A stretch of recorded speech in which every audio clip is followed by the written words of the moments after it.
এক আলেম গেছে মুড়ি দিত হক্কানি এক পীর সাহেবের কাছে, এক আল্লাহর ওলির কাছে গিয়া, হুজুর মুড়ি দিতে আইছি।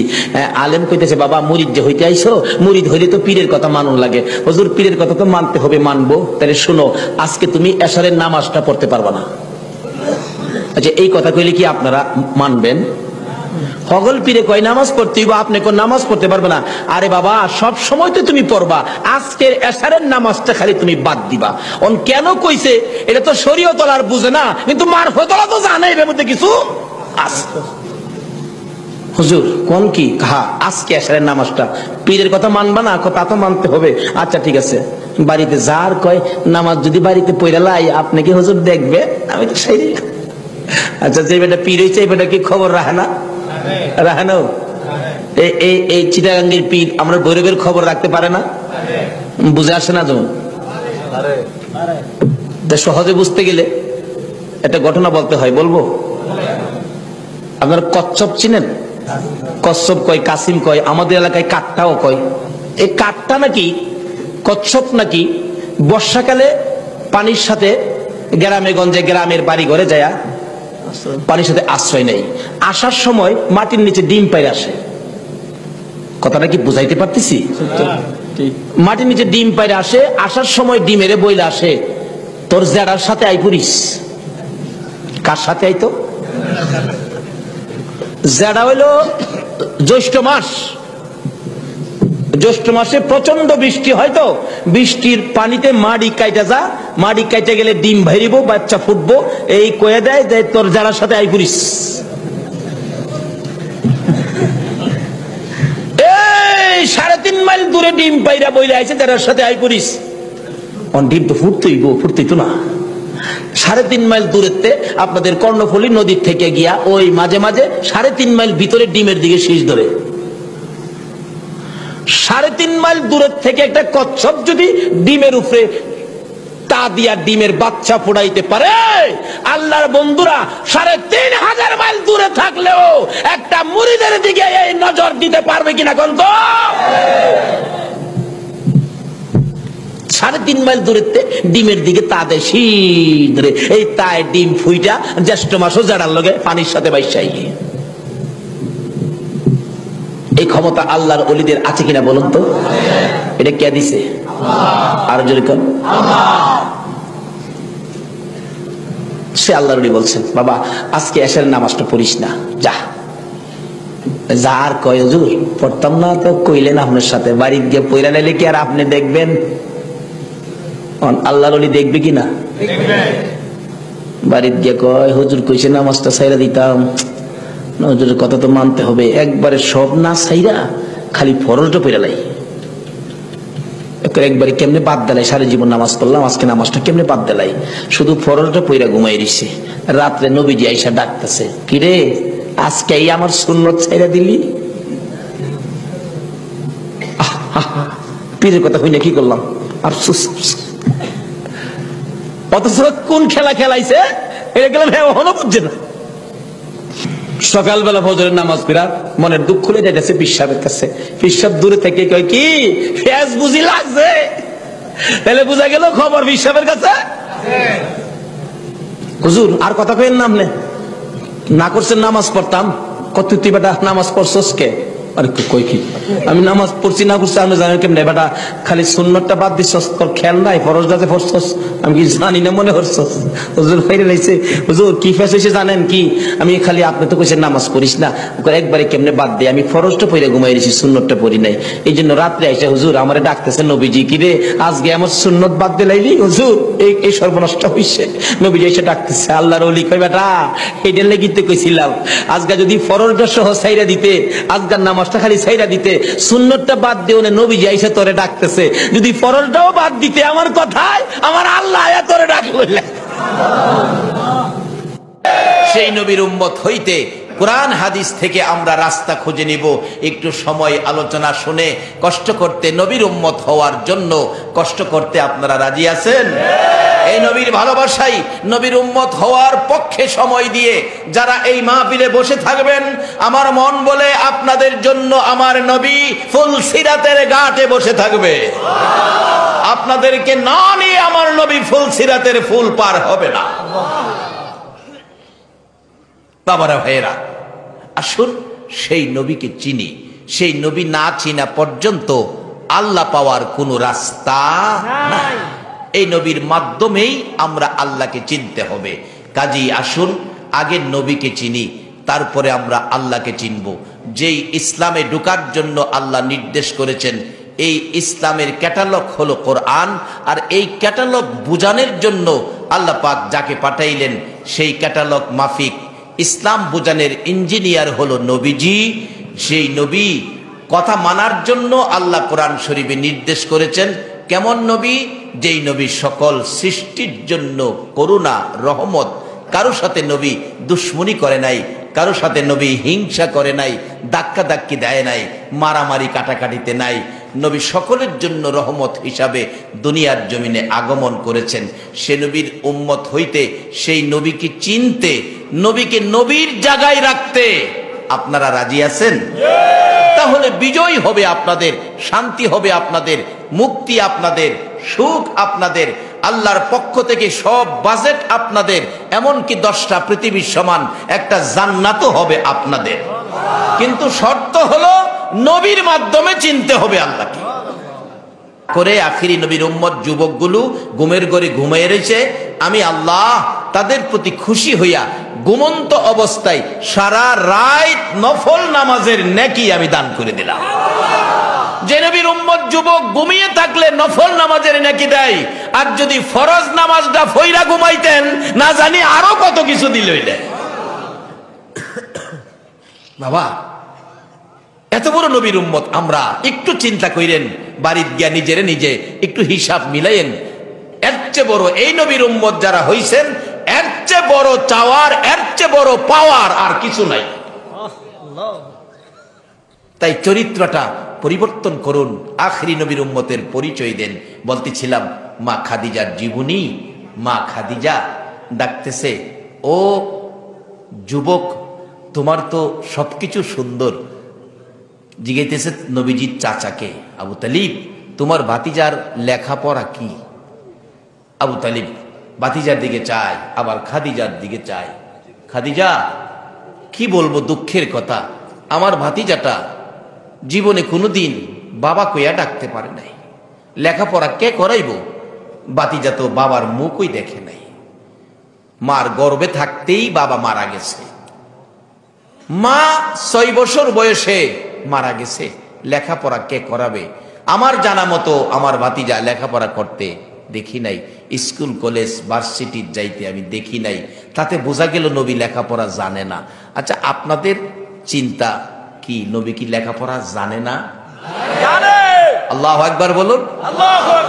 নবী যে ভার্সিটির লেখাপড়া করেছে, এই ভার্সিটির নাম হলো জাবালে নূর।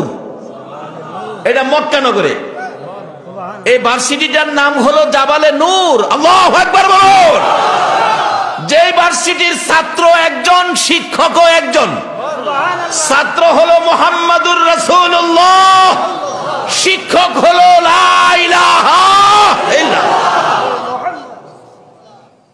এই ভার্সিটি আর কোন মায়ের সন্তানকে ভর্তি করা হয় নাই। স্পেশাল ব্যবস্থা। যেই নবী দুনিয়াতে আসলেন, আল্লাহ বলেন নবীর আগমনের জন্যই তো সমস্ত পৃথিবী সাজাইলাম। আজকের মাহফিল হবে, প্যান্ডেল সাজানো হয়েছে, স্টেজ করা হয়েছে, প্যান্ডেল সাজাইলাম। আল্লাহ বলেন আমার নবীর জন্য সমস্ত পৃথিবী আমার নবীর আগমনের প্যান্ডেল। মক্কা নগর হলো আমার নবীর আগমনের স্টেজ। মা আমেনার কুল হলো আমার নবীর আগমনের বসার আসন। যে আসনে নবী মুহাম্মাদুর রাসূলুল্লাহ ব্যতীত আর কেহ বসার সাহস নাই। কইবেন হুজুর, এই স্টেজটা মক্কায় করলো কেন, বাংলাদেশে কেন করলো না? প্রশ্ন আসতে পারে। মক্কায় করার কারণটা হলো, মক্কার মানুষ অভাবী, মরুভূমি, কিছুই হয় না। মুরব্বীদের মুখে শুনছি, আগে মধ্যপ্রাচ্যের মানুষ আমাদের দেশে আইসা কাজকাম করে জীবন ধারণ করত, ছুরি চাক্কু বিক্রি করতো, তালা বিক্রি করতো। মুরব্বীরা বলতে পারবে। এই ইরানি, ইরাকের হেরা আইসা এদিকে এইগুলি করে সুদের উপরে টাকা টুকা লাগাইয়া এই ছুরি বেচতো, নানান জিনিস বিক্রি করে সংসার চালাইতো। কিন্তু মক্কা নগরে অশান্তি ছিল, মরুভূমি, কিছু হইতো না, মানুষ কষ্ট করে। আল্লাহ কয় এই জন্য রহমতের নবীর আসন স্টেজটা মক্কা নগরে দিলাম, নবীর বরকতে মক্কাবাসী সুখী হইয়া যাইব। বাবারা ভাইরা, আমি কি কথাগুলো বুঝাইতে পারতেছি? আজকে সে নবী আমরার নবী। মা খাদিজা জিগায়, আবু তালিব লেখাপড়া যদি না জানে তাহলে তো ব্যবসার হিসাবের দায়িত্ব দিতে পারি না। তোমার ভাতিজারে জিগাও রাখালের দায়িত্ব নিয়ে চাকরি করব কিনা। নবীজির চাচা আবু তালিব একবার ভাতিজার সুন্দর চেহারার দিকে চায়, আবার মরুভূমির রৌদ্রের দিকে চায়, আবার খাদিজার দিকে চায়, চোখের পানি ছেড়ে দেয়। রে খাদিজা, আমার এই সুন্দর ভাতিজাটাকে মা নাই বাবা নাই বলে আমি চাচা হইয়া মরুভূমির রৌদ্রের কষ্টের চাকরিতে দিতে রাজি হব না। আমি সম্ভব না, কষ্ট করব, ভাতিজারে এই কষ্টের মধ্যে দিতে রাজি না। ডাকতেছে খাদিজা, ও আবু তালিব, তা যদি না করো তাহলে তো আমার হাতে এখন আর কোনো চাকরি নাই। আমার নবী ডাকতেছেন, চাচা চাচা, ও চাচা, আপনি অরাজি হইেন না, আমি মরুভূমিতেও রাখালের দায়িত্বে চাকরি করতে পারবো, আমি পারবো চাচা, আমি পারবো, আপনি অনুমতি দেন চাচা, আপনি অনুমতি দেন।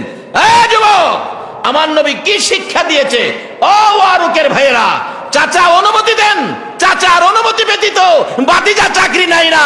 আর অহংকার দিনের কিছু বেয়াদব আছে, মা বাবার অনুমতি পর্যন্ত চায় না। যারা মা বাবার কলিজায় কষ্ট দিয়েছো, জান্নাতে যাইবা, বহু টাফ ব্যাপার জান্নাতে যাওয়া। বাবারা, ওয়াজটা একটু কঠিন হয়ে যাইতেছে, একটু করা হয়ে যাইতেছে মনে হয়। আর মনে হয় আমার দাওয়াত দিতেন না, না দিলে বাসি জবর দূর, কষ্ট হয়, পাওটাও ফুইলা যাবো থাকতে থাকতে। যাই হোক বাবারা, এগুলি কষ্ট না নিয়ে একটু চিন্তা করে কথাগুলো বাড়িতে নেন। এই রোগগুলি আমাদের মধ্যে ঢুকেছে, এই রোগ আমাদের দূর করতে হবে। আমরা এমন এক নবীর উম্মত যার মধ্যে কোনো ত্রুটি নাই। আজকে সেই নবীর ইজ্জত সমাজে প্রতিষ্ঠিত করতে গিয়ে আমরা সৎ চরিত্রের হতে হবে। আমরা আখেরি নবীর উম্মতের পরিচয় দিতে হবে। আমাদের আচার আচরণ দেখে যেন বিজাতিরা দলে দলে কালিমা পড়ে মুসলমান হয়ে যায়। আখেরি নবীর উম্মতের ওয়াজের কোন ক্যাসেট জানি একটা বাজতেছিল, গাজীপুর জেলার কালীগঞ্জ থানায়। এখনো কালীগঞ্জ থানায় অনেক খ্রিস্টান আছে। হিন্দু মুসলমান হয়েছে অনেক, কিন্তু খ্রিস্টান মুসলমান হয়েছে এ খবর আমি বাংলাদেশে পাই নাই। কিন্তু একটা খ্রিস্টান কিছুদিন আগে গত রমজান মাসে আমার মসজিদে এসে আসরের পরে ডাকতেছে, তোফাজ্জল হুজুরকে। বৃহস্পতিবার দিন আসরের পরে বললাম, তো তোফাজ্জল, আমি হুজুর আপনার আখিরি নবীর উম্মতের ক্যাসেট শুনছি। আমি একজন খ্রিস্টান সদস্য, আমার ভাই খ্রিস্টান সমিতির সেক্রেটারি। হুজুর, আমি আখিরি নবীর উম্মত হতে চাই, কিন্তু উম্মত হয়ে হাত পাতে ভিক্ষা করব এরকম না। আমি আখিরি নবীর উম্মত হব, আমি একজন ইলেকট্রিশিয়ান, ভালো মিস্ত্রি, আমি কাজ করে খাবো, হাত পাতবো না।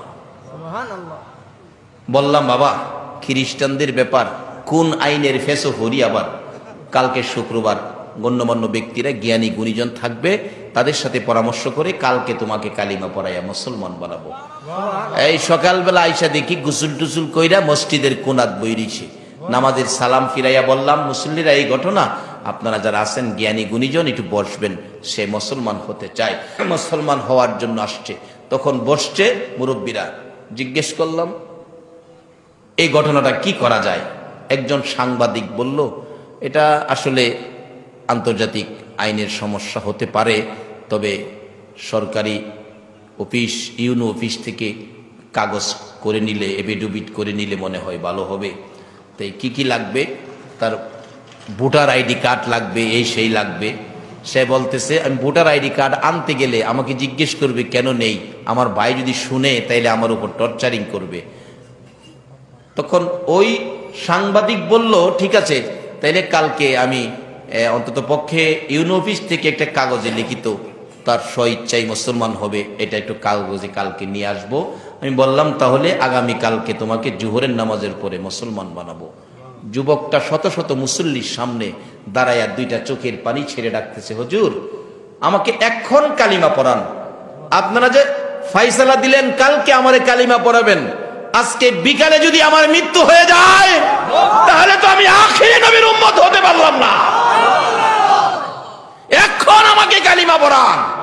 ও আখিরি নবীর উম্মত, একজন খ্রিস্টান যুবক তোমার নবীর উম্মত হতে চাই, আর তুমি সেই নবীর উম্মত হইয়া তোমার চরিত্রে ভেজাল রাখতে পারো না, নবীর কলঙ্ক হবে, নবীকে কলঙ্ক করতে পারো না। বাবার আসো আমরা আখিরি নবীর উম্মত হই, যে নবীর উম্মতের পরিচয়ের উপর কি না হবে আসতেছি সামনে। আপনাদের কষ্ট হইতেছে না তো?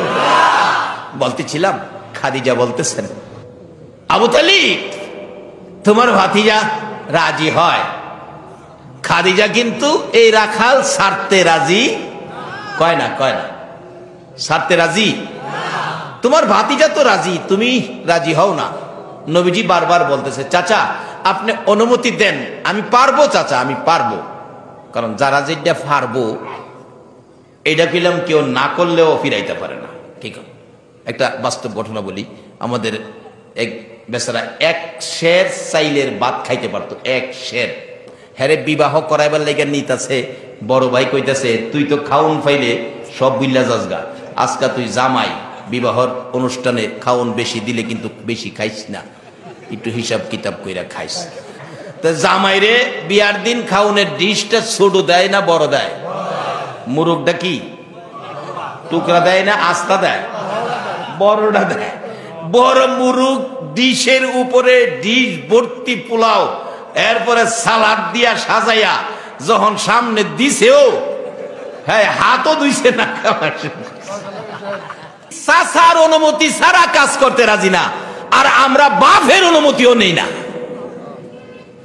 আবার বাপের ধমক দেয় কিছু, বাপে যদি কিছু পরামর্শ দেয় তুমি কি জানো, বাপে বলে কি জানে, হ্যাঁ খুব ভালো জানছে। নবীজি কই চাচা পারবা বাবা তুমি? আমার নবী ডাকতেছে, চাচা আমি পারবো, আপনি অনুমতি দেন। যাও বাবা দিলাম। নবীজি খাদিজার বাড়িতে রাখাল, রহমতের নবী, সকালবেলা ডাকতেছে, খাদিজা আপনার ছাগল কয়টা, বেড়া কয়টা, দুম্বা কয়টা, উট কয়টা, আমার গইনা বুঝাইয়া দেন, নাইলে আবার কইবেন কয়টা নিলাম কয়টা আনলাম, বেজাল লাগাইবেন। আচ্ছা আমার নবী কি বেজাল লাগায় না বেজাল ভাঙ্গে? আমার নবী কি রহমতের নবী না বিপদের নবী? আল্লাহু আকবার বলুন। সব সমস্যার সমাধান হবে এই নবীর উসিলায়। কিন্তু নবীরে চিনতেই, আসলে যারা চিনে তারাই কিনে, কি গান, যারা চিনে তারাই কিনে। কেউ নবীরে কইতো নবী কত সুন্দর, আবার কেউ কইতো নবী তো বিশ্রী। আবু জাহেল কইতো নবীরে বিশ্রী, আবু বকর কইতো আমার নবী সুশ্রী। যাই চিনে সেই কিনে। তবে যারা চিনেছে তাদের জীবন ধন্য হয়েছে, যারা নবীর বিপক্ষে গিয়েছে তাদের কপাল পুড়ে গেছে। বাবারা আমি কি কথাগুলো বুঝাইতে পারতেছি? তাহলে ঠিক আছে, আপনি নিজেই গনেন আমার কয়টা আছে, জয়টা গইনা নিবেন, ওইটা আবার আমারে গইনা বুঝাইবেন। নবীজি গনতে শুরু করছে, ছাগল গনতে গনতে গনতে গনতে দেখে ছাগলের সংখ্যা 1200। পিছের মানুষ ঘুমাই রয়েছেন, ছাগল কয়শ? আরে 4টা ছাগল লই আপনি বাইরিয়া দেখেন, আমাদের পাগল বানাই লইব। 4টা ছাগল লই আপনি বাইরিয়ে নেন, ঘাস খাওয়াইতে নিবেন, হের উপকার। এরপরে দেখেন বাড়িতে বাইরিলে একটা দৌড় মাইরা ভেস মাইরা আপনার ভেসে এলাইছে, আরেকটা হেমনে ভেস মারছে, আরেকটা সামনে দৌড় মারছে, আরেকটা পিছনে ঠ্যাং দুইটা মাটির ভিতরে দিয়া খার হইছে, কইতাছে আমারে গলা ছিড়া লাইলেও সামনে যাইতাম না। আর এই ছাগল কিন্তু আল্লাহ হগল নবী রাসূলের দিয়া ছাগল পালাইছে। নবী রাসূলের পরশে ছাগল থাকার কারণে বলুন ছাগলের গোশতের দাম গরুর গোশতের চাইতে বেশি না কম? বেশি। যত জাতের গোশত আছে এর মাঝে সবচেয়ে বেশি দাম কিসের গোশতের কোন? ছাগল। আরে নবীর পরশে গিয়া যদি ছাগলের গোশতের দাম হগলের বেশি হইতারে, এই নবীর উম্মতের খাতায় যদি নাম তুলতারি, আমরার দাম বেশি হবে না কম হবে? বেশি হবে। নারে তাকবীর, আল্লাহু আকবার, নারে রিসালাত। বর্তমান অনেক মুফতিরা ফতোয়া দেয়, মুফতির ফতোয়ায় দাম বেশি না, এটা কোরআন শরীফের মধ্যে ঘোষণা। কুনতুম খয়রা উম্মাতিন উখরিজাত লিন্নাস, এ নবীর উম্মত হইতে বলুন রাজি আছেন কিনা? আমার নবী আপনার আমার জন্য 63 বছর জিন্দেগি কষ্ট করেছে। সেই নবীর উম্মত হইয়া যদি উম্মতের পরিচয় দিতে পারো গো, কোথাও কোনো বিপদ থাকতে পারে না। বলতেছিলাম সেই নবীর উম্মতের পরিচয় নেওয়া আমাদের জন্য কত যে ভাগ্যবানের কথা। বলতেছিলাম মা খাদিজা ডাকতেছে, ঠিক আছে তুমি গনে নাও। নবীজি গনতেছেন, ছাগল পাইলেন 1200, এই অনুযায়ী দুম্বা পাইলেন, বেড়া পাইলেন, উট পাইলেন। সকালবেলা ঘরে যাইয়া সবগুলি উট, বেড়া, বকরি, দুম্বার গলার রশিদ থেকে সব সাইরা দিতেছে। খাদিজা কয়, ও রাখাল এ কি করতেছো? বাইন্দা নিয়েই তো ঠিক মতো সব গুইরা আনতারে না। অন্য রাখালের দায়িত্বে যারা ছিল 2, 4, 5, 10টা কোনোদিন বাগে খাইছে, কোনোদিন 5টা হারাইয়া গেছে, আর তুমি সব সাইরা দিতেছো। আমার নবী হাসে আর কয়, ম্যাডাম চিন্তা করেন না, আমি যা সারমু, যা লইয়া যামু, তা আবার বাড়িতে আইব, একটাও নষ্ট হইতো না। অন্যদিন ছাড়লেই দৌড়াদৌড়ি করে, আজকা ছাড়লে সব সাইজিয়া খারতা হয়। নবীজি আগে যায়, সব পিছে পিছে যায়। খাদিজা কয়, খিরে এটা কেমন রাখাল পাইলাম রে, এই রাখাল তো আর দেখি না। খাদিজা কাম কাজ সব ছাইরা দিয়া রাখালের দিকে চাইছে। দেহে রোদ্রের মধ্যে বাহির হয়েছে, পরেই একটা কালো রঙের মেঘ এসে নবীজির মাথার উপর ছায়া দিতেছে। খাদিজা কয়, এ কি আশ্চর্য, কি রাখাল পাইলাম। চাইছে যাইতে যাইতে যাইতে যাইতে যাইতে যাইতে মরুভূমির মাঝখানে গেছে, ঠিক মতো দেখা যায় না। খাদিজা গিয়া তার বিল্ডিং এর ছাদের উপরে উঠছে। ছাদের উপরে উঠতে দেখে এই মরুভূমির পাহাড়ের কাছে গিয়া ছাগল, বেড়া, বকরি, দুম্বা, উট সপ্তাহে কইছে, তোমরা ঘাস পানি খাও, আমি এখানে আসছি। খাইতেছে সব। অন্য রাখালেরা লাঠি লিয়া ঘুরতে হয়, এদিক সেদিক গেলে দাওয়াই আবার একসাথে করে, বাঘ বুক আইলে লাঠি দিয়া দৌড়ায়, কিন্তু নবী লাঠি ছাড়া ওই সব সাইজিয়া থাকে।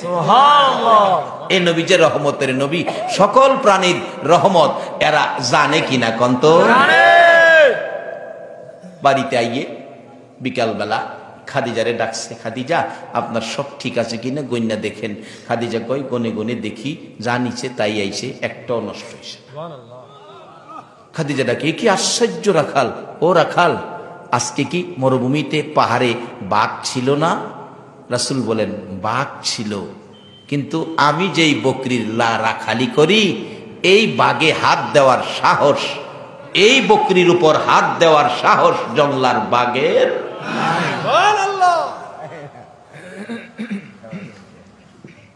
যে নবীর রাখালের জীবনে বকরির গায়ে বাঘে হাত দেওয়ার সাহস পায় না, এই নবীর উম্মত হইয়া যদি কবরও যাইতে পারেন, বলুন আপনাকে কষ্ট দেওয়ার সাহস কারো আছে? বাবারে কি করতেছো? এই নবীর উম্মত হইয়া।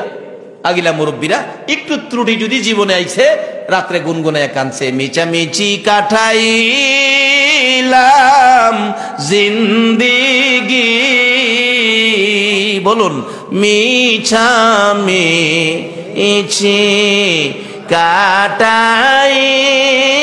কাটাইলাম জিন্দিগি, চোখে দেখা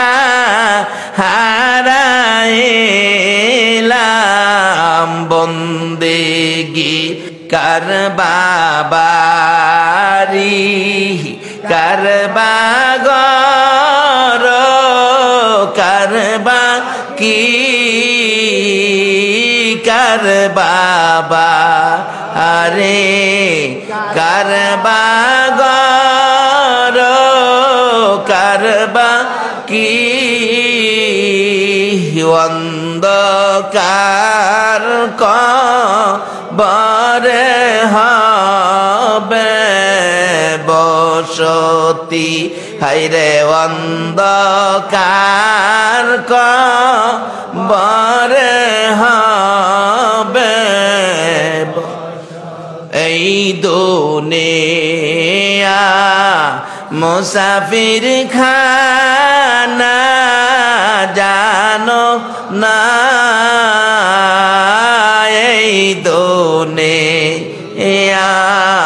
মুসাফির খানা জানো কত মানুষ আইল গেল রইল না, হাইরে কত মানুষ। বাবারা ভাইরা, আমরা যে দেশে আসি এ দেশে গেলাম থাকার কোনো বিষয় নাই, ফাহাদালন কিছু করি। কি করবেন? আখিরি নবীর উম্মত হন। যে নবীর উম্মত হইবার লেগা অন্য অন্য নবী রাসূলগণ পর্যন্ত দরখাস্ত করে কান্ত, আর বিনা দরখাস্তে আমরা সে নবীর উম্মত। আমার নবী যখন মেরাজের সফরে যায়, চতুর্থ আকাশে হযরত ইদ্রিস আলাইহিস সালামের লগে দেখা। ইদ্রিস নবীর দেখে নবীজি কয়, ইদ্রিস তুমি কত ভাগ্যবান নবী, সশরীরে বেহেশতে গিয়া নাজ নিয়ামত খাইলা, হুরবালা দেখলা, কি তোমার ভাগ্য। ইদ্রিস আলাইহিস সালাম হাসে আর কয়, হুজুর যা কইতাছেন ঠিকই, কিন্তু আমার তো সে ভাগ্য হইছে না। গেছলাম যাইতাম, গিয়া দিহি বেহেশতের দরজা সব বন্ধ, সব বন্ধ। আমি ডাকতেছি, দরজা খোলো, দরজা খোলো। ভিতরতে জিগাই কে? আমি কইলাম আমি ইদ্রিস আলাইহিস সালাম, আমি আল্লাহর নবী ইদ্রিস। ভিতরতে কয় উপরে চাও, উপরে চাও, উপরে চাও। ইদ্রিস বুঝি না, উপরে চাও। এক বেচারা গরিব মানুষ, ঢাকা যাইব, 120 টাকার টিকিট কাটছে, দুইজনের সিট। দেহে জানালার পাশে আরেক বেচারা যে বইছে টিকিট কেটটা, এই বেড়া সাইজে হের দুইটার সমান হইব।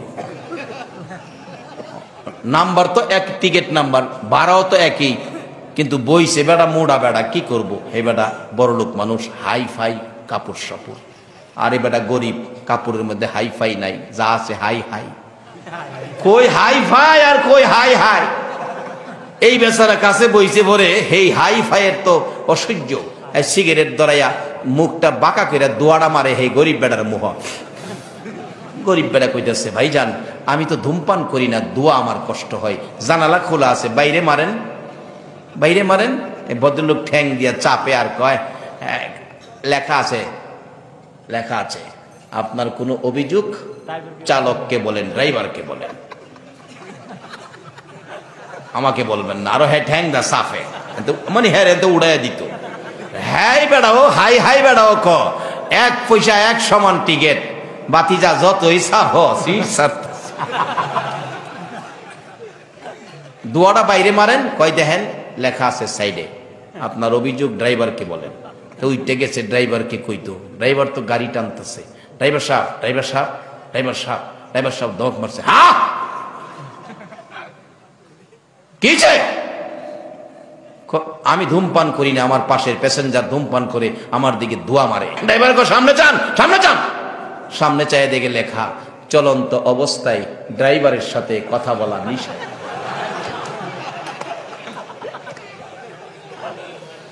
অহন বেচারা বিচার আর কই পাইব, মনটা কষ্ট করে আই পড়তেছে। ইদ্রিস নবী বেহেশতের দরজায় ধাক্কায়, ভিতরতে জিগায় কে? আমি ইদ্রিস আলাইহিস সালাম, আল্লাহর নবী ইদ্রিস। বেহেশতের ভিতরে যাবো, দরজা খোলো। বেহেশতের ভিতরেতে কয় উপরে তাকাও, উপরে।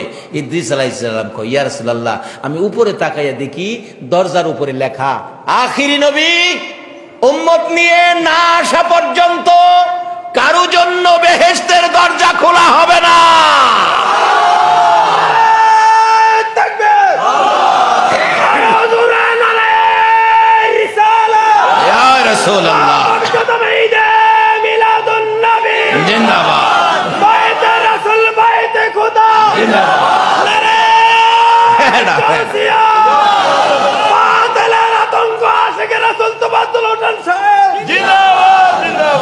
একটা মাশাআল্লাহ, সবাই বলুন মারহাবা। নবীর শানে কইতো না, কার শানে কইব?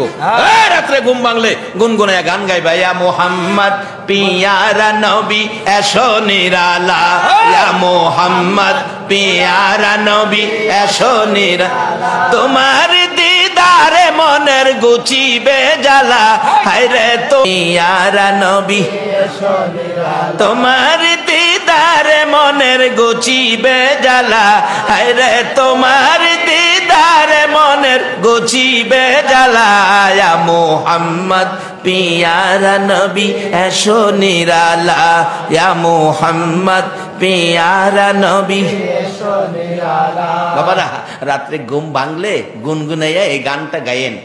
আর কেমনে গাইবেন? এক জাতের হুজুররা বাইরিছে, এই গান গাইলে তো ফতোয়া দিব। এটা শিরিক, এটা শিরিক, এটা বেদাত, বেদাত। আর যে অযৌক্তিক, অসামাজিক, অনইসলামিক গানগুলি সমাজে গাইতেছে, এর বিরুদ্ধে দেখেন কোন ফতোয়া দেয়। ফিচ্ছি হুলা একটা গান গাহে দিন হুনি, তোমায় দেখলে মনে হয় 1000 বছর তোমার সাথে ছিল পরিচয়। 10 বছরের ফুলা গান গা, 1000 বছর বলে হের কাল লগে পরিচয়। আচ্ছা, কথাটা কি যুক্তিসঙ্গত হইল না অযৌক্তিক হইল? সত্য হইল না মিথ্যা হইল? 10 বছরের ফুলা গান গা, 1000 বছর হের কোন বাপের লগে পরিচয়। হেটা বেদাত ফতোয়া দেয় না।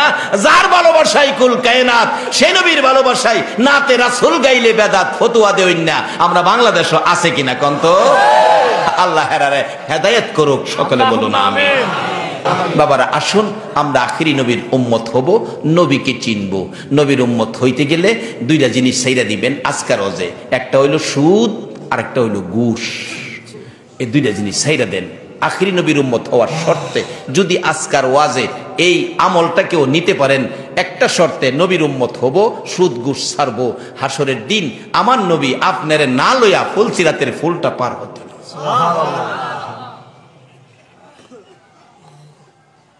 আসলে নবীরে না চিনা পর্যন্ত এগুলি পারতেন না, ছাড়তেন। দেখেন খাদিজা কি করতেছে, দেখেন খাদিজা কয় কি আশ্চর্য, গইন্যা দেহে যা নিছিন তাই ফিরাইছে। প্রত্যেক দিন এভাবে বাগে একটারেও ধরে না। এই নবীর উম্মতের পরিচয় পাইলে আমরা রেও বাগে, আর অহন পেলাম মশাই পাইলে সারে সারে। কারেন্ট না তাহে বলা খালি গায়ে শুয়ে দেখেন, ঘুমাইবার আগে মশাইয়া ডাহে। কি গানও খুশি, গুনগুন গুনগুন গুনের বন্ধু গুনগুন ঘুমাও, ঘুমাও গো বন্ধু ঘুমাও, ইঞ্জিশন বাউ করতেছে। আর যদি নবীর উম্মতের পরিচয় দিতে পারেন, বাঘ পর্যন্ত আপনার ইজ্জত করবে। তার বাস্তবটা আমরা ভালো বুঝি। নবীজির একজন সাহাবীর জীবনী, উনি নদী পথে যাইতেছে নৌকা দিয়ে, নৌকাটা ঘূর্ণিঝড়ে ভাঙ্গা টুকরা টুকরা করে দিছে।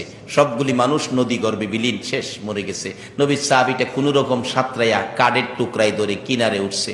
ওইটা কইতাছে আল্লাহ সব মরল, আমি তো বাঁচলাম। যেখানে খারুইয়া কইতাছে বাঁচলাম, এটা সুন্দরবনের জংলার মতো আফ্রিকার একটা বাঘ ভাল্লুকের জংলা, যেখানে মানুষ নামে কোনো প্রাণী বসবাস করে না, শুধু মানুষ খাওয়ার প্রাণী ওই থাকে। একটু পরে কিনারে খারুইয়া দেহে বাঘের গন্ধ করতেছে। বাঘ দেহে তার নাহের মধ্যে মানুষের গন্ধ লাগতেছে। বাঘের কি মোবাইলের দোকান আছে? বলে কই আমার খাউন আছে, আরেকজনে কয়ে দিব। এই নাহের মধ্যেই আল্লাহ সব ফিট করে দিছে।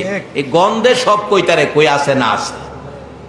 কিছু প্রাণী আছে, গাউসে পাকের কিতাবে লিখছে একটা মাসি হ্যাঁ 3 মাইল পর্যন্ত কইতারে কার বাড়ি কত নম্বর দাগে, সিএস আর ওয়ার কত,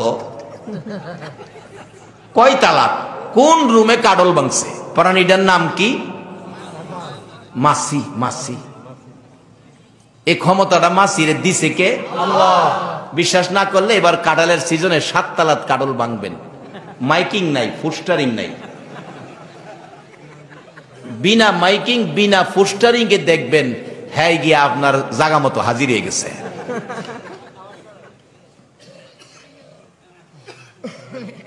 এই ক্ষমতা কারে কে দিছে? তারে আল্লাহ। বলতেছিলাম বাঘের নাকে ক্ষমতা, মানুষের গন্ধ, মানুষ দেখে বাঘ, জংলার পুরানা বাঘও মুজগুলি কি যে মোড়া, চোখগুলি আগুনের মতো লাল, একবারে পুরা হয়ে গেছে। মানুষের অবস্থা দেখে মানুষের রক্ত খাওয়ার জন্য সে কত যে পিপাসিত। হাঁটতে হাঁটতে রওনা হয়েছে, নদীর পারে খার রয়েছে, খায়া পানি খাইয়া আত্মুখ দুইয়াই পুরু। নবীর সাহাবী দেহে কইতাম জীবন বাঁচবো, হন্দি জীবন দিয়ে হাতে দইরা দিলাম, মরছিলাম নদীত পেরে মরছিলাম, হেডেই বালাচ্ছিল, অন্দি বাঘে সিরা খাইবো। অবশেষে কয় খাইবো খাক, একটা পরিচয় আমার আছে, পরিচয়টা একটু দিয়া দিহি কি হয়।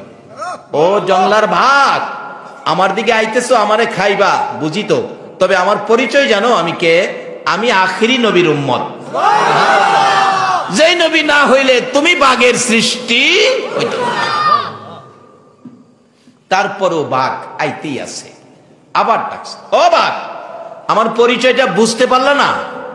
আমি আখিরি নবীর গোলাম, আমি নবীর গোলামি করি। ও বাঘ, নবীর গোলামের গায়ে হাত দিও না, ভালো হবে না। তারপরেও বাঘ আসতেই আছে। কাছাকাছি এসে গেলে নবীর সাহাবী বাঘের ভয়ে কাঁপতে কাঁপতে জমিনে বসে গেছে। বাঘ ডাকতেছে, প্রভু গো জবান খুলে দাও, নবীর গোলাম আমাকে ভয় পাইতেছে। প্রভু গো জবান খুলে দাও, আমি নবীর গোলামের সাথে কথা বলি। এই নবীর পক্ষে গেলে বলুন, প্রাণীর জবানও আমার আল্লাহ খুলে দেয় কিনা? হরিণের জবান খুলেছে, ঘোড়ার জবান খুলেছে, বাঘের জবান খুলেছে, সাপের জবান খুলেছে, গুই সাপের জবান খুলেছে, মৃত গাছ জীবিত করে দিয়েছে। এমন হাজার হাজার ঘটনা ঘটেছে এই নবীর বেলায়। বাঘ ডাকতেছে, প্রভু গো আমার জবানটা খুলে দাও, নবীর গোলামের সাথে কথা বলি। যাও যাও বাঘ, তোমার জবান খুলে দিলাম। বাঘ মানুষের মতো কথা বলে ডাকতেছে, এরে নবীর গোলাম, ভয় পায়ো না, ভয় পায়ো না। যার পরিচয় দিয়েছো, আমি তো তোমাকে খাইতে আসি নাই। এখন আমার দায়িত্ব হয়েছে তোমাকে মদিনার পথ দেখাইয়া দেওয়া। যে নবীর পরিচয় দিলে জঙ্গলার বাগে না খাইয়া মদিনার পথ দেখাই, আজকে সেই নবীর উম্মতের মধ্যে পুরাপুরি ভাবে দাখিল হইতে পারি না, বিদায়ী মশাই পাইলে আমরা রে ছাড়ে না। বাঘ ডাকতেছে, কাছাকাছি এসে এই শানে আমি গজল বানাইছি। কমনি কমনি ভাগ কাছে এসে ডাকতেছে, নবীজির গোলামের কোনো চিন্তা নাই, চলো নবীজির জান্নাতে মদিনাতে যাই, চলো নবীজির জান্নাতে মদিনাতে। কে কে যাবে মদিনায়, মদিনাতে কান্দে নবী উম্মতের মায়ায়। কে কে যাবে মদিনায়, মদিনাতে কান্দে নবী উম্মতের মায়ায়। দিনে রজনী কান্দেন যিনি, দিনে রজনী কান্দেন যিনি, শুয়ে রোয়া যায়, চলো নবীজির জান্নাতে মদিনাতে যাই, চলো নবীজির জান্নাতে মদিনাতে যাই। কঠিন হাসরের দিনে বেহেশতে যাবে না নবী উম্মত বিনে, কঠিন হাসরের দিনে বেহেশতে যাবে না নবী উম্মত বিনে।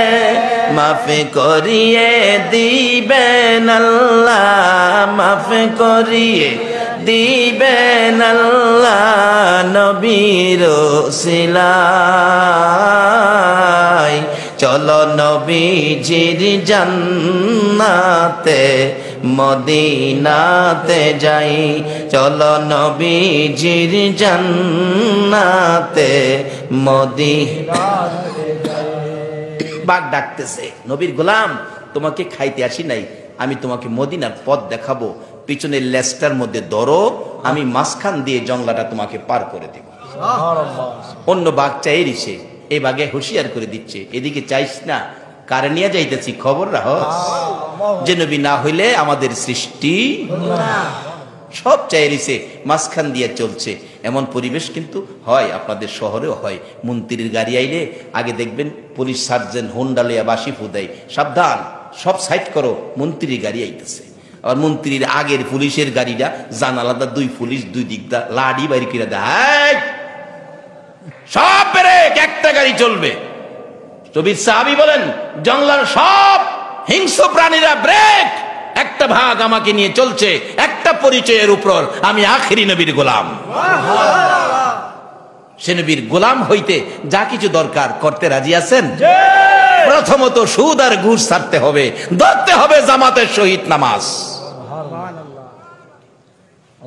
সুদ ঘুষ ছাড়বেন, জামাতের সহিত নামাজ ধরবেন, নবীর গোলামের খাতায় নাম উঠে যাবে। নবীর সাহাবী বলে জংলাটা পার করে দিয়ে বাঘ বলতেছে, যাও নবীর গোলাম, আর কোনো ভয় নাই।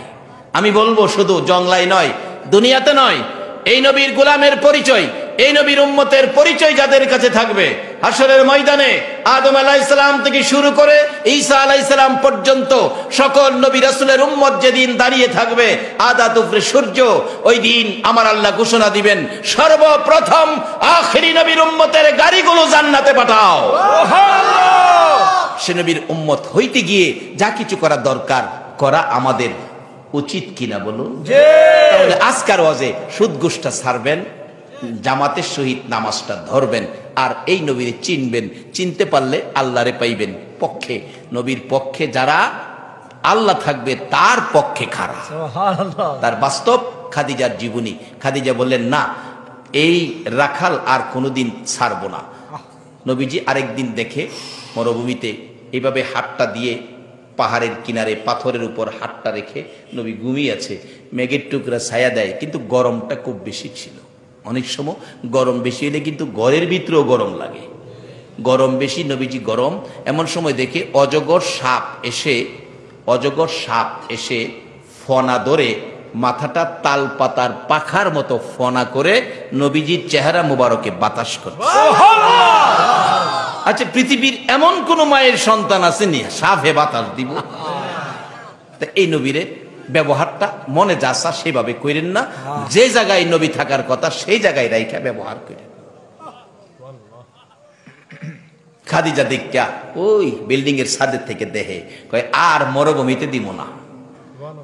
বিকালে আসছে, ও রাখাল, আজকাল থেকে মরুভূমির দায়িত্ব তোমার না, তুমি ব্যবসার দায়িত্বে। লম্বা ঘটনা, এখানে ওয়াজ করলে 2 ঘন্টার দরকার।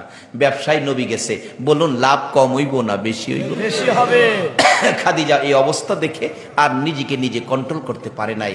গার্জিয়ান এলাকার তার বংশের সবাইকে ডাকছে, বলছে তোমরা আমাকে যুবক মোহাম্মদের কাছে বিবাহ দিয়ে দাও।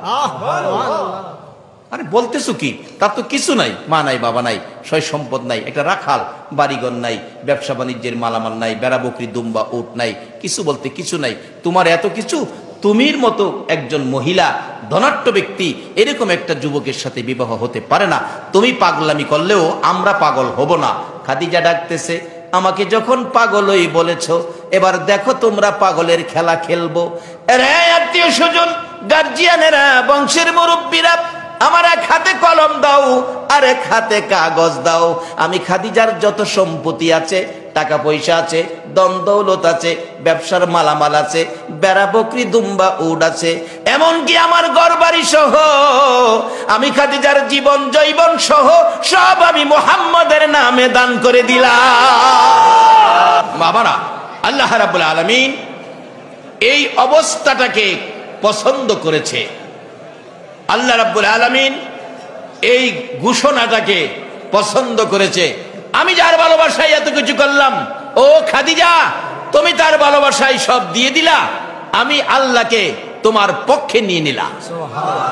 নবীর ভালোবাসায় সব দিয়ে দিলা, আমি আল্লাহকে তোমার পক্ষে নিয়ে নিলাম। বাস্তব যেদিন খাদিজা দুনিয়ার থেকে বিদায় হবে, নবীজিকে ওয়াদা করাইলেন, হুজুর আমার 3টা ওয়াদা, আমি যে আপনার জন্য সব দিয়েছি, আপনি আমাকে কি দিবেন? রাসূল বলেন, আয়েশা তুমি কি চাও বলো? আমি 3টা জিনিস চাবো। খাদিজা বলতেছেন, আমি 3টা জিনিস চাবো। কি 3টা? একটা জিনিস হলো, আমার মৃত্যু হলে বাজারের কিনা কাফন দিয়ে আমারে কাফন পরায়েন না, আমাকে আপনার একটা পাঞ্জাবি মুবারক দিয়ে আমারে কাফন পরাবেন। নবী গো, আমি আপনার জন্য সব দিয়েছি, আপনি আমারে 3টা জিনিস দিবেন না? রাসূল বলেন, খাদিজা রে, কথা দিলাম 3টা জিনিস দিব, বলো তোমার কোন কোন 3 জিনিস দরকার? একটা জিনিস হলো আপনার পাঞ্জাবি মুবারকে আমারে কাফন পরাবেন, আমাকে যেই কবরের মধ্যে দাফন করবেন, আমাকে শুয়াইবার আগে গো আপনি রহমতের নবী একটু শুয়ে আসবেন। বলুন, যেই কবরে আমার রাসূল শুয়ে আসবে, এই কবরের অবস্থাটা কেমন হবে রে? কেমন হবে? বাস্তবতাই চলুন একটু ভারতের জমিনে যাই। ভারতের ডক্টর শিব শক্তির জীবনী, ডক্টর শিব শক্তির ঘরে আমার রহমতের নবী প্রবেশ করে ডাকতেছে স্বপ্ন যুগে, ও ডক্টর শিব শক্তি দেখো আমি কে আসছি। ডক্টর শিব শক্তি একটা চিৎকার মারলেন, ইয়া রাসূলুল্লাহ চিনতে বাকি নাই, আপনারে চিনে ফেলেছি, আমি তো তোমাকে কালিমা পড়াইতে আসছি, বলো কালিমা পড়বে কিনা। ডক্টর শিব শক্তি নবীজির হাতে হাত দিয়ে কালিমা পড়ে মুসলমান হয়ে গেছে। বলুন যেই করে নবী এসে কালিমা পড়াইছে এই ঘরটার দাম কেমন হইছে। সকালবেলা ডক্টর শিব শক্তি ঘুম থেকে উঠে সূর্যের পূজা করত, গাছের পূজা করত, আগুনের পূজা করত, তুলসী পূজা করত। আজকে কোনো পূজা করে না, ঘর থেকে বাহির হয় না। যে ঘরে রহমতের নবী আসছে, কেমনে গো রহমতের ঘর থেকে বাহির হইব। নাস্তার টাইম হয়ে গেছে, বিবি সাহেবা নাস্তা নিয়ে দরজায় ডাকতেছে, ও ঠাকুর কর্তা ঘুম কি ভাঙ্গে নাই, পূজা টুজা কি সব ছেড়ে দিয়েছো? দরজা খুলে দিলে ডাকতেছে, ও ঠাকুর কর্তা তুমি কি ঘর থেকে বাহির হইয়া পূজা করবা না, বাথরুম টাথরুম আত্মুখ কি দুইবা না? ঠাকুর কর্তা ডক্টর শিব শক্তি ডাকে, বিবি কেমনে বাহির হব গো, তুমি কি টের পাও নাই আমার ঘরে কেমন লাগতেছে? বিবি চক্ষুটা ঘুরাইয়া ঘুরাইয়া ডাকে, স্বামী গো মন কই ঘরটা যেন শান্তির বাসস্থান হয়ে গেছে, ঘরটা যেন বরকতে ভরপুর হয়ে গেছে, মন কই মহান কোনো অতিথি যেন আপনার ঘরের মধ্যে আজকে এসে গেছে, ঘরটা যেন সুগন্ধিতে গন্ধময় হয়ে গেছে। ডক্টর শিব শক্তি ডাকি, বিবি বিবি রে রাহমাতাল লিল আলামিন নবী এসে আমারে কালিমা পড়াইয়া গেছে, আমি একজন মুসলমান আর এখন তুমি হয়ে গেছো হিন্দু, আমি তোমার হাতের নাস্তা কিন্তু খাবো না। আমি ইসলামে ঢুকে গেছি, তো এখন আমার ইচ্ছায় আমি চলবো না, ইসলামের ইচ্ছাই চলবো। বলুন ইসলামের ইচ্ছায় আমরা চলবো নাকি আমরার ইচ্ছায় ইসলাম চলবে? এখন কিছু লোক আছে হেরার ইচ্ছায় ইসলাম চালাইতেছে।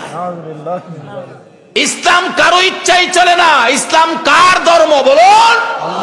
আল্লাহর মনোনীত ধর্ম, আল্লাহর ইচ্ছাই চলবে। চালানোর দায়িত্ব দিয়েছে নবী মুহাম্মদুর রাসূল। ডক্টর শিব শক্তির বিবি কয়, স্বামী কোন মহান অতিথি আইছিল? হ্যাঁ রহমতের নবী আইছিল। ও আচ্ছা তা ভালো, খান রুটি খান। তোমার হাতে খামো না, মুখে তালা মারছে, খামো না।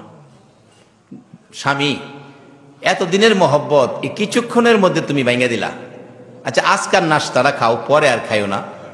স্বামীর মুহে রুটি লেগে গেছে, তরকারি ভরাইয়া মুহে দিত। এটা কিন্তু ইসলাম। রাসূল বলছে স্বামী স্ত্রী এই মহব্বত, স্বামীর মুখে স্ত্রী রুটি দিবে, স্ত্রীর মুখে স্বামী রুটি দিবে, এটা দিয়েন, এতে মহব্বত বাড়বে। ওহন এইটা করে না তো, ঝগড়া জাটি কইরা 2 মাস জায়গা একটার ভাই একটা ভিড়া ওই চায় না। আসলে ইসলাম যারা বুঝছে, রাসূল যারা চিনছে, তারা এরকম করে না। নবী শিক্ষা দিছে স্ত্রীর সাথে মহব্বত বাড়ানোর জন্য, স্বামী স্ত্রী মহব্বত বেশি করার জন্য। এবার কিছুক্ষণের মধ্যে নবীর পরশে তাদের সেই মহব্বত এসে গেছে। স্ত্রী রাখতেছে, স্বামী তোমারে না খাওয়াই আমি ছাড়তাম না, আজকে খাওয়াই এই দিমু আজকে। ডক্টর শিব শক্তি বলেন, বিবি গো না না তোমার হাতের নাস্তা খেতে পারি না, আমি তো ইসলাম গ্রহণ করে ফেলেছি। বিবি ডাকতেছে, স্বামী খাও ভয় পাইও না, আমিও তো হিন্দু রইলাম না। তোমাকে যেই সময় আমার নবী কালিমা পড়াইয়া মুসলমান বানাইছে গো স্বামী, যাওয়ার পথে আমারেও কালিমা পড়াইয়া গেছে। বাবার আসুন, আমি শেষ দিকে যাচ্ছি। যেই ঘরে রহমতের নবী, এই ঘরটা যদি এরকম হয়। আর খাদিজা বলতেছে, নবী গো আমার কবরে আপনি আগে শুয়ে আসবেন। 2 নাম্বার দাবি। 3 নাম্বার দাবি হলো আমাকে কবরে শুয়াইয়া কবরের কাজ শেষ করে সবাই কবর ছাড়বে, আপনি নবী কবরটা ছাড়বেন না, আমার মাথার পাশে বসে থাকবেন। মুলকি নকিরের সওয়ালের জবাব আমি খাদিজা ভয় পাই, নবী গো আপনি দিবেন, আমি আপনার লেগে সব দিছি, আপনি আমার 3টা কথা রাখবেন। রাসূল বলেন, খাদিজারে যাও কথা দিলাম। যেদিন খাদিজা কবরে শুয়েছে মক্কা নগরীর জান্নাতুল মুআল্লাই, আমার নবী মা খাদিজার কবরের মাথার পাশে বসে আছে। ঘন্টার পর ঘন্টা পার হয়ে যায়, মুলকিন নকির আসে না। আমার আল্লাহ ডাকে, জিব্রাইল রে, বন্ধুর পেরেশানি আমি আর সইতে পারি না, বন্ধুকে যাইয়া বলো খাদিজার পক্ষে আর বসে থাকতে হবে না, বন্ধু যেন বাড়িতে চলে যায়, খাদিজার কবরের পাশে আর কষ্ট করতে হবে না। জিব্রাইল এসে ডাক দিয়ে, ইয়া রাসূলুল্লাহ কেন বসে আছেন? মুলকিন নকিরের সওয়ালের জবাব দেব কথা ছিল। হুজুর যান যান, বাড়িতে চলে যান, মুলকিন নকিরের সওয়ালের জবাব আপনার দিতে হবে না গো নবী। যেদিন খাদিজা জীবন জৈবন ধন সম্পদ টাকা পয়সা বাড়িঘর সব আপনার ভালোবাসায় দান করে দিয়ে আপনার পক্ষ নিয়েছে, আমার আল্লাহ সেদিন খাদিজার পক্ষে চলে গেছে। আজকে মুলকিন নকিরের সওয়ালের জবাব আপনার দিতে হবে না, খাদিজার পক্ষের জবাব আমার আল্লাহ নিজে আদায় করে দিয়েছে। যে নবীর পক্ষে গেলে আল্লাহ জবাব দিয়ে দেয়, এই নবীর পক্ষে যাইয়া নবীর উম্মত হইতে বলুন আপনারা রাজি আছেন কিনা? তাহলে এক নম্বরে সুদ ঘুষ ছেড়ে দিতে হবে, জামাতের সহিত নামাজ ধরতে হবে, আর নবীজির কিছু কথা মানতে হবে। নবীজি বলছে কাফা বিল মাউতি ওয়াইজান, একটা ওয়াজ যথেষ্ট, মৃত্যুর কথাটাকে স্মরণ রাখো। নবীজি আরো বলেছেন বিররুল ওয়ালিদাইনি আফদালু মিনাস সালাত ওয়াস সাদাকাত ওয়াস সাওমি ওয়াল হাজ্জি ওয়াল উমরাতি ওয়াল জিহাদি ফি সাবিলিল্লাহ। মা বাবা যাদের দুনিয়াতে আছে তাদের সাথে কি ব্যবহার করবেন, মা বাবা খুশি হয়, মা বাবা শান্তি পায়, এমন আচার আচরণ করবেন, তাহলে বাজেট কি পাবেন? রাসূল বলছে একটা লোক নামাজ পড়ছে, সদকা করছে, হজ করছে, রোজা রাখছে, উমরা করছে, আল্লাহর রাস্তায় জিহাদ করে যেই নেকি লিয়া বাড়ি যাইতেছে, আরেকটা লোক গরিব মানুষ রিকশা চালায়, ভ্যান চালায়, বাসের হেল্পার, টেম্পুর হেল্পার, বাড়িতে যাওয়ার সময় রাত্রে 8টা বাজে মা কি খাইলে খুশি হইব এই চিন্তা কইরা কমলার দোকানে যাইয়া 2টা কমলা লইছে 20 টাকা দিয়া। বাবা কি খাইলে খুশি হয়? ফলের দোকানে যাইয়া 100 গ্রাম আঙ্গুর লইছে, মার লাগে 2টা কমলা, বাবার লাগে 100 গ্রাম আঙ্গুর লইয়া মা বাবা যেই ঘরে থাকে দরজায় গিয়ে ডাকছে, মা, মা গো, বাবা কই? মা ডাকতেছে, বাবা তোমার বাবা তো এতক্ষণ রাস্তায় দাঁড়াইয়া ছিল, এখনো তুমি আসতেছো না? আর আমি মা তো দরজাটা খুইলাই তোমার লেগে দাঁড়াইয়া রইছি। বলুন রাত্র 2টা হোক 2:30 হোক, সন্তান বাড়িতে না আসা পর্যন্ত একটা ঘরের দরজা বন্ধ হয় না। বলুন এ ঘরটা কার? মা। মা এত কষ্ট করো আমার জন্য, বাবা কই? বাবা যে আমার জন্য ছোটকালে মাথার গাম পাতায় ফালাইয়া রোজগার করে আমাকে লালন পালন করেছে। বাবার জন্য 2টা, আপনার জন্য 2টা কমলা, বাবার জন্য 100 গ্রাম আঙ্গুর আনছি। মাগো গরিব মানুষ, বেশি খাওয়াইতে পারি না, রুজি রোজগার কম, মাগো খাও গো মা, আমার ছেলে মেয়েরে দিও না, তোমরা 2 জনে খাও, তোমার নাতি নাতকরকে দিও না। মা বাবা দেখবেন খুশি হইয়া মুস্কি মুস্কি হাসবে। ছেলে মেয়ের জন্য আনো নাই, মা বাবার জন্য আনছো। বাবা এমন সন্তান তুমি, আল্লাহ আমরারে কেমন সন্তান দিয়েছে। আমার নবী বলেন এইটুকুন কাজ মা বাবার সাথে করে 2টা কমলা মায়ের হাতে, 100 গ্রাম আঙ্গুর বাবার হাতে দিয়ে যারা মা বাবাকে সন্তুষ্ট করেছো, খুশি করেছো, এর বিনিময়ে আমার আল্লাহ তোমার জন্য কি বাজেট করেছে। আমার নবী বলেছে একটা লোক নামাজ পড়ে, সদকা করে, রোজা রেখে, হজ করে, উমরা করে, আল্লাহর রাস্তায় জিহাদ করে যেই নেকি পাইলো, তুমি মা বাবারে খুশি করে এর চেয়ে বেশি নেকি তোমার আমল নামায় লইয়া গেলা। বাবারা নবীর কথা মানুন, নবীর উম্মত হওয়ার জন্য এই কাজগুলি করবেন, এই অনুরোধ আপনাদের প্রতি রইল। যে নবীর পক্ষে খাদিজার মতো ব্যক্তি ধন সম্পদ, টাকা পয়সা, বাড়িঘর দান করে দেওয়ার কারণে আমার আল্লাহ তার পক্ষে চলে গেলেন। মুলকিন নকিরের সওয়ালের জবাব নবী না দিয়ে আমার আল্লাহ নিজে আদায় করে দিলেন। যে নবীর পক্ষে গেলে আল্লাহকে পক্ষে পাওয়া যায়, এ নবীর পক্ষে আপনাদের কাছে 2টা হাত বাড়াইলাম। রব্বুল আলামিন এই পর্যন্ত কষ্ট করে তোমার আদরের বান্দারা আখিরি মোনাজাতের অপেক্ষায় 2টা হাত মোনাজাতে বাড়াইলো। আল্লাহ গো, আমি জানি না কার মনে কি দুঃখ, কার মনে কি ব্যথা, কার জানি মনে দুঃখ আছে।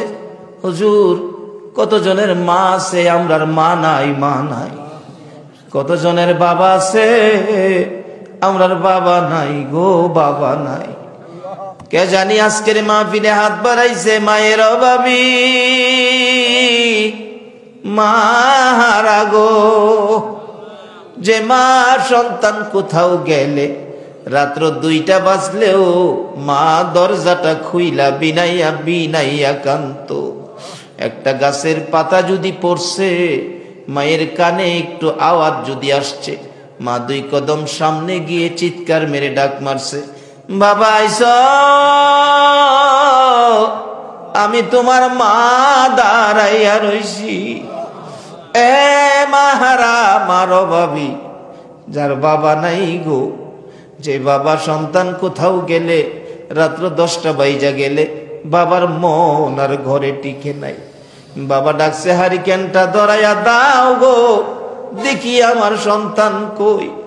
বাস স্ট্যান্ড যায়া দাঁড়াইয়া রইছে, এখনো কেন আমার বাবা আসে না। একটা বাস যদি স্ট্যান্ডে লাগছে, বাবা দৌড়াইয়া দরজার কিনারে দাঁড়াইছে। কত মানুষ নামলো, সন্তান নামলো না। বাবা চোখের পানি ছেড়ে কান্দে, মাবুদ কই গো আমার আদরের সন্তান। কত মানুষ আইলো, আমার বাবা তো আইলো না। এ বাবার অভাবী কে জানি হাত বাড়াইছে গো, এ বাবার কথা কেমনে বুইলা গেছো। এ মার দরদিরা, মার অভাবীরা গো, মার কথা কেমনে বুইলা গেছো গো। একটা মায়ের অভাবী ছেলে দেখেছি, কি ব্যথা তার মনে। 6-7 বছর বয়স, মা বাচ্চা হবে ডেলিভারি। এলাকার মহিলারা কয়, হসপিটালে যান তাড়াতাড়ি, আপনার অবস্থা ভালো না। মা বুরগা পরে বিকালবেলা রওনা হয়েছে, হসপিটালে যাবে। ছেলেটা সামনে দাঁড়াইয়া ডাকে, মা কই যাইবা গো, আমারে কিছু কইলা না গো মা। তুমি না কোথাও গেলে আমারে আগে জামা কাপড় পরাইতা, তারপরে নিজে বুরগা লাগাইতা। আজকে আমারে কিছু না কইয়া বুরগা লাগাইছো, কই যাইবা তুমি? বাবা গো, আমি হসপিটালে যাব, আমার অবস্থা বলে ভালো না। ছেলেটা ডাকতেছে, মা দেরি করো না, তাড়াতাড়ি আইসো, তুমি না আসলে আমি কার গলায় ধরে ঘুমাবো গো মা। মা চোখের পানি ছেড়ে ছেড়ে ডাকে, বাবা জানি না রে বাবা, ভাগ্য যদি ভালো হয় বাড়িতে ফিরে আসবো, মায়ের গলায় ধরবি। ভাগ্য যদি খারাপ হয় জীবনে আর মার মুখ দেখবি না। আল্লাহ, যারা পরীক্ষা দিতেছে কামিয়াবি দান করে দাও, যারা লেখাপড়া করে লেখাপড়ায় বরকত দিয়ে দাও, যাদের ছেলে মেয়ে দিয়েছো ছেলে মেয়েদেরকে নেক হায়াত বাড়াইয়া দাও, ছেলে মেয়েদেরকে অকালে মৃত্যু দিও না, মা বাবার কলিজায় আগুন জ্বালাইও না, ছেলে মেয়েদের মুখে এতিমের দাগ লাগাইও না, ছেলে মেয়েদের মা বাবার হায়াত বাড়াইয়া দাও। আল্লাহর একটা দরখাস্ত করি, গাউসে পাকের রুহানি ফয়েজ আমাদেরকে নসিব করে দাও। আজকের মাহফিলের কষ্টের বিনিময় আর কিছু দাও বা না দাও, তোমার নবীরে একদিন ঘুমের ঘরে স্বপ্নে দেখাইয়া দাও। নবীজিকে স্বপ্নে দেখাইয়া আমাদের কলিজা ঠান্ডা করে দাও গো আল্লাহ। মা বোনদেরকে রাবিয়া বসরির মতো বানাইয়া দাও। আল্লাহ, মাহফিল শেষে যারা যেখানে যাবে সহি সালামতে পৌঁছাইয়া দাও। মাবুদ, 15তম বার্ষিকী মাহফিল বিদায় হয়ে যায়, এই মাহফিল তোমার কুদরতি হাতে দিয়ে গেলাম। কিয়ামত পর্যন্ত এই মাহফিল তুমি কায়েম রাখো গো আল্লাহ। এই মাহফিলে যারা আসছে আসবে, সাহায্য সহযোগিতা করেছে করবে, সকলকে তুমি কাল কিয়ামতে নবীর গোদারায় উঠাইয়া ফুলসিরাতের ফুল পার করে দিও গো আল্লাহ। আল্লাহ, মাহফিলের উসিলাই 3 দিনের মধ্যে এলাকায় রহমতের বৃষ্টি দাও গো আল্লাহ। আল্লাহ, 3 দিনের মধ্যে রহমতের বৃষ্টি দাও গো আল্লাহ। তোমার নবীর আশিক পাগলদেরকে রহমতের বৃষ্টি দিয়ে শান্তি করে দাও গো আল্লাহ। মাবুদ, এই মাহফিলটা কিয়ামত পর্যন্ত তুমি কায়েম রাখো গো আল্লাহ। যতগুলো দরখাস্ত করলাম মাহফিলের উসিলাই, দুরূদ ও সালামের উসিলাই, আল্লাহ গাউসে পাকের নেগা রুহানি ফাইজের উসিলাই আমাদের সবগুলো দরখাস্ত কবুল আর মঞ্জুর করো গো আল্লাহ।